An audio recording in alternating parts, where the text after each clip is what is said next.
हुआ महाराष्ट्र के चुनाव में? क्या बीजेपी ने क्या कहा जा जाकर?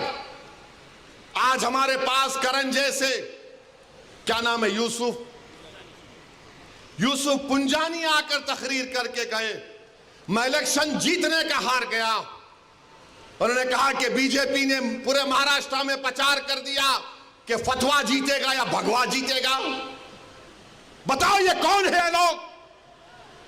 अरे आपको अगर इलेक्शन लड़ना है लड़ो, आगे बढ़ो, सिर्फ बैठ कर ऐलान करने से नहीं होता। इलेक्शन लड़ो, मालूम होता आपको कैसे वोट हासिल करना पड़ता है। एक आलिम दीन मुफ्ती इस्माइल आपके सामने जो इलेक्शन लड़ रहा भी है, मिंबर रसूल पर आपको अच्छाई को बयान भी करता है और चुनाव भी लड़ता है, मगर यह क्या बात है कि इलेक्शन आएगा इनको वोट दो उनको वोट दो। अरे आप लड़ो, आप नहीं लड़ सकते तो अपने दामाद को लाओ, चलो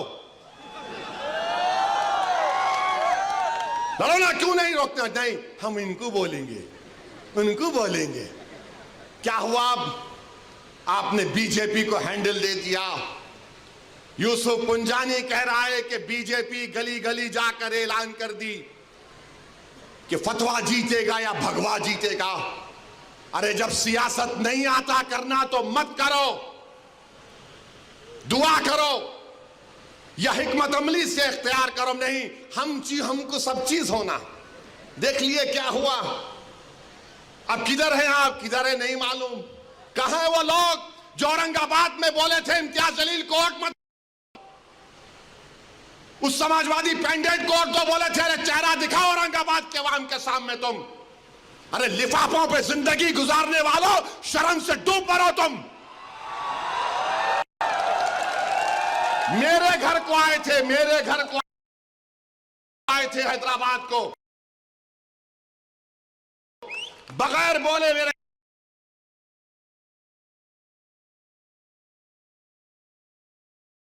घर को आए।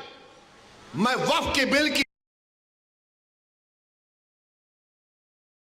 मीटिंग में जा रहा था, पलट मेरा गार्ड फोन करा के साहब इतने लोग आए, मिला, घर पे आए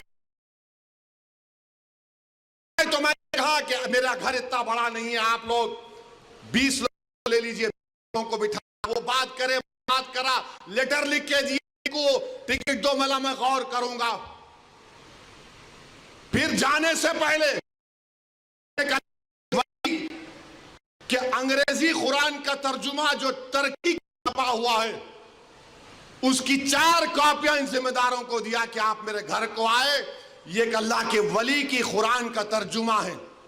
एक एक हाथ में दिया तो औरंगाबाद जाके बोले हम घर को गए थे, हमारे को चाय तक नहीं।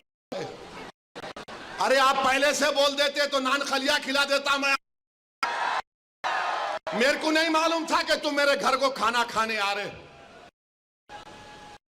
कुरान करीम दिया ना हाथ में, अल्लाह का कलाम तुम्हारे हाथ में दिया, तुमको उसका भी लिहाज नहीं है और तुम दावा करते हो कौम का। बहुत बोल सकता हूं, याद रखो, मेरी जबान को लगाम नहीं है, तुम्हारा घर से निकलना महाल कर दूंगा अब मैं यहां पे। मेरे भाई इमाम शाफई मुफ्ती साहब बैठे हुए, इमाम शाफई रहमतुल्लाह अलैह का जमाना है। एक दौलतमंद ने कहा कि अगर अल्लाह मेरे को बेटी देगा तो जब उसकी शादी करूंगा दीन और दुनिया की दौलत उसको दूंगा।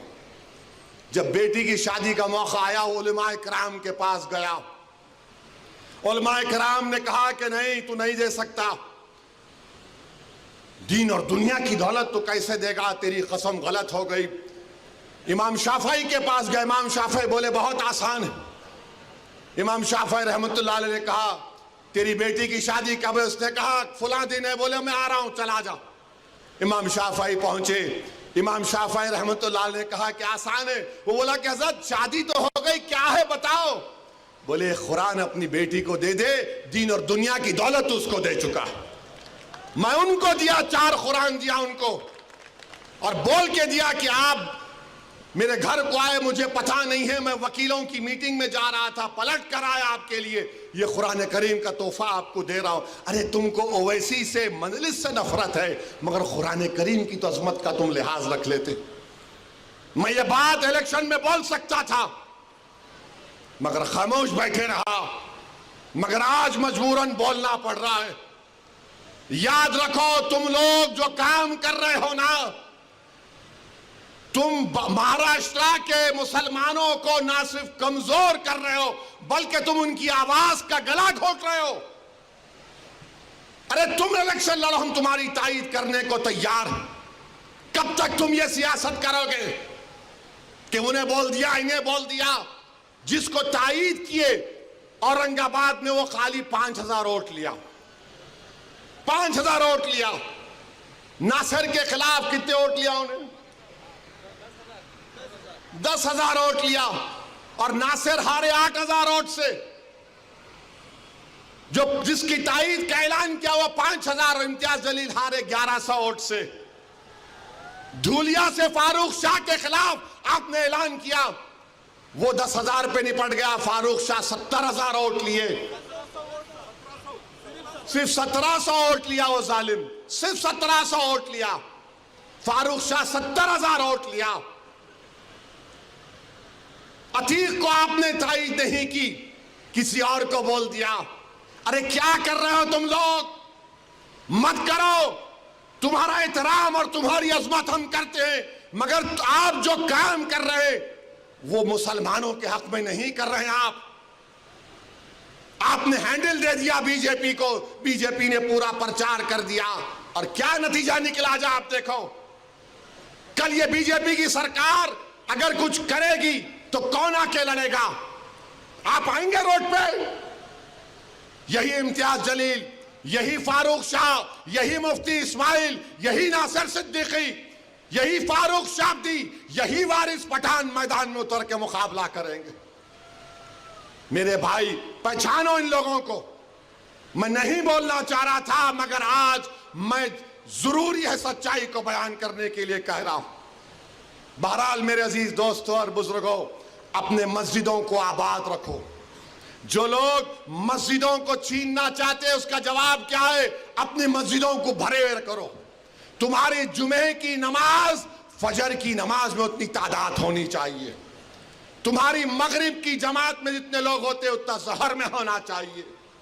दरगाहों को आबाद रखो, खानखाओं को आबाद रखो। दरगाह और खानखाओं पर अल्लाह के नाम पर दिल पर ज़रब मारते रहो। डरने और घबराने की जरूरत नहीं है। जो ताकतें मस्जिदों को छीनना चाहती हैं, अल्लाह कुरान में फरमा दिया, ये सबसे बड़े जालिम हैं, ये सबसे बड़े जालिम हैं। अब ख्वाजा अजमेरी के आस्थाने तक आप पहुंच गए, सलीम चिश्ती के आस्थाने पर पहुंच गए।